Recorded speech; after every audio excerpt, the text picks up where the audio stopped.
और जो जंगा है वो अयोध्या कांड है। अयोध्या कांड भगवान की जंगा है, दृढ़ता लिए हुए।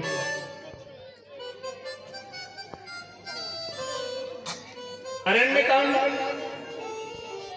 अरण्य कांड भगवान का कटि प्रदेश है। यहाँ वनवासी जीवन जिया जाता है, यहाँ बड़ा संयम से जीवन जिया जाता है। किष्किंधा कांड, ये भगवान का हृदय है। यहाँ चाहे कोल भिल्ल हो, चाहे कोई राजा हो, सबको हृदय से लगाया जाता है। चाहे भिल्लनी हो, चाहे सुग्रीव हो, चाहे केवट हो। और जो सुंदर कांड है वो भगवान का गला है, कंठ है। इसका नाम सुंदर कांड क्यों? अरे हम लोग कंठ से ही तो गाते हैं, सुंदर सुंदर भजन, सुंदर सुंदर कीर्तन, सब कंठ से। और इसका नाम सुंदर कांड क्यों है?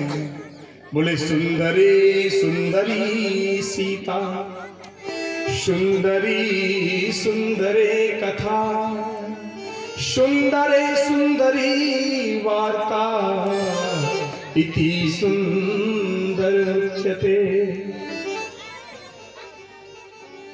क्योंकि सुंदर कांड में ही हनुमान जी को माता जानकी मिली। दुनिया में अगर हमसे कोई प्रेम करता है बिना कारण, बिना कारण के कोई अगर हमसे प्रेम करे किसी से भी दुनिया में, तो केवल दो है।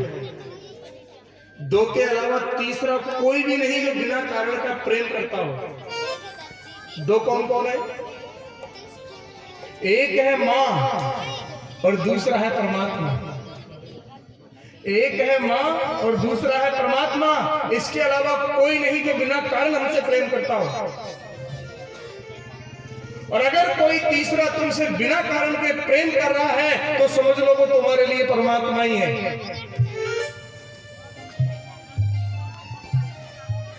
इसलिए इसका नाम सुंदर कांड है, कंठ है। और जो लंका कांड है, युद्ध कांड, ये भगवान का मस्तिष्क है, मुख है ये, मुख। क्योंकि लंका कांड में ही तो बड़े बड़े राक्षस मरे, सबका भक्षण कर गए, और भक्षण मुख से किया जाता है, ये मुख है। और उत्तरकांड भगवान का सिर है। उत्तरकांड एक ऐसा विषय है, एक एक चौपाई स्वर्ण जटित है।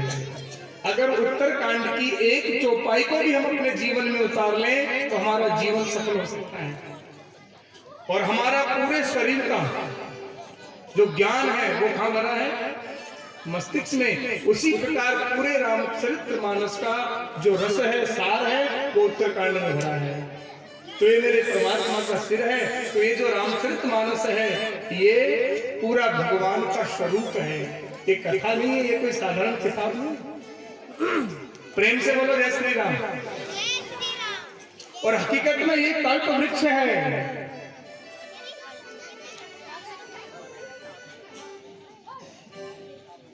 पारसमणि देखिए,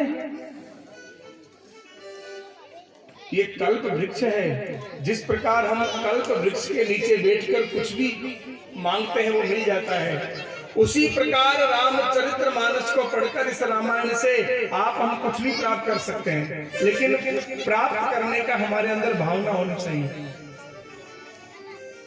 अगर आपको विजय प्राप्त करनी है तो रामायण में है, आपको भक्ति प्राप्त करनी है तो रामायण में है, आपको युद्ध जीतना है तो रामायण में है, आपको पद चाहिए तो रामायण में, आपको कोई आदि व्याधि रोग मिटाना हो तो रामायण के मंत्रों से मिट सकती है। आपकी कोई भी समस्या, कोई भी तकलीफ है, उसका हल इस रामायण में है। लेकिन वो हल तब मिलेगा जब हमारी भावना, हमारी श्रद्धा होगा। लेकिन हमारे अंदर तो श्रद्धा ही नहीं है। और हकीकत में एक कल्प वृक्ष ही है। इसका जो बालकांड है वो जड़ है, अयोध्या कांड है वो तना है, पेड़ का, वृक्ष का तना। अरण्य कांड इसकी शाखाएं हैं, किष्किंधा कांड पत्ते हैं, सुंदर कांड पुष्प है, लंका कांड फल है, किसी ने कहा महाराज लंका कांड को आपने फल बता दिया, और उसमें तो बड़े बड़े राक्षसों ने उपद्रव किए, बड़े बड़े, लेकिन संतों ने बड़ा सुंदर जवाब दिया। बोले पूरे जीवन का फल हम किसको कहते हैं? अगर हम लोग पूरे जीवन का फल चाहें, मनुष्य अपने पूरे जीवन का फल चाहे तो फल, सबसे अच्छा फल किसे चाहेगा? क्या है वो फल? मनुष्य जीवन आपको मिला है, तो मनुष्य जीवन में सबसे बड़ा फल क्या है? कि सुंदर पत्नी मिल जाए, यही है? तो बेटा मिल जाए दो चार, ये धन दौलत मिल जाए करोड़ों की, पढ़ लिख कर बड़े कोई कलेक्टर बन जाए, क्या है मनुष्य जीवन का फल? क्या है, क्या फल होता है? सही, मनुष्य जीवन का फल होता है मुक्ति। अगर आपको मनुष्य जन्म मिला है तो ये धन दौलत, पत्नी, बेटा, बेटी, जमीन जायदाद, ये तो व्यर्थ है। अगर आपने इस मनुष्य जन्म लेने के बाद में अगर मुक्ति प्राप्त नहीं की तो आपका मनुष्य जन्म लेना बेकार है। इसलिए मनुष्य जन्म का सबसे बड़ा फल क्या है? मुक्ति, परमात्मा की प्राप्ति। और लंका कांड में वही हुआ। जितने राक्षस मरे मेरे राम जी के हाथ से, सबको क्या मिली? जितने बानर भगवान राम के साथ गए, राम जी के दर्शन किए, राम का सहयोग किया, उनको सबको क्या मिली? इसीलिए लंका कांड क्या है? फल। मनुष्य जीवन का सबसे बड़ा फल है मुक्ति, परमात्मा की प्राप्ति। और अगर मनुष्य जन्म मिलने के बाद भी आपने ये कर्म नहीं प्राप्त किया तो जन्म जन्म यतन कराई, अंत राम पावत राही, अंत राम कहीं आवत राही, जन्म जन्म यतन कराई, अंत राम आवत राही,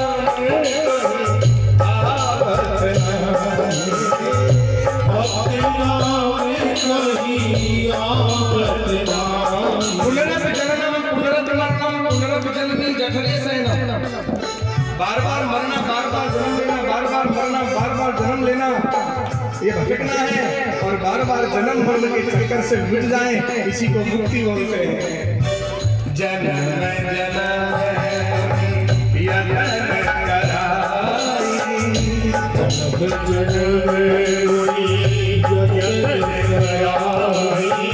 अंत राम आवत राही।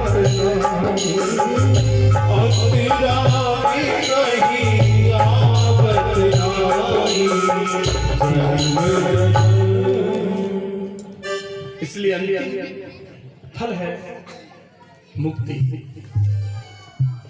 और फल का जो रस है वो है उत्तरकांड, क्योंकि पूरे वृक्ष का सार होता है रस।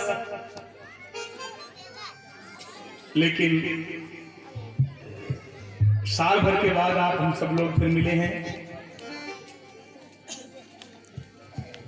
जन्म, मरण और परण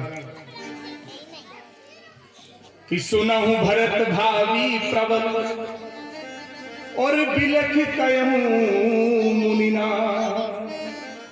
हानि लाभ जीवन मरण, जस अप जस विधिहा,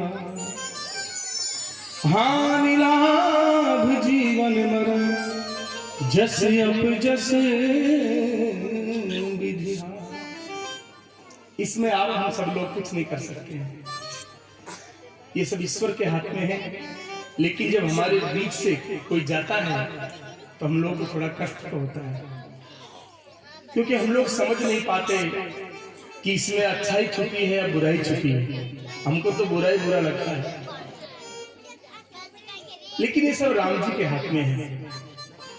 और 2 मिनट आप हम सभी लोग जो हमारे साथ में रहते थे, जो हमारे मध्य में रहते थे, जिनसे अपन उठते मिलते देखते बोलते थे, ऐसे कुछ लोग हमसे बिछुड़ गए, तो 2 मिनट के लिए मौन होकर के और भगवान से यही प्रार्थना करो, हे प्रभु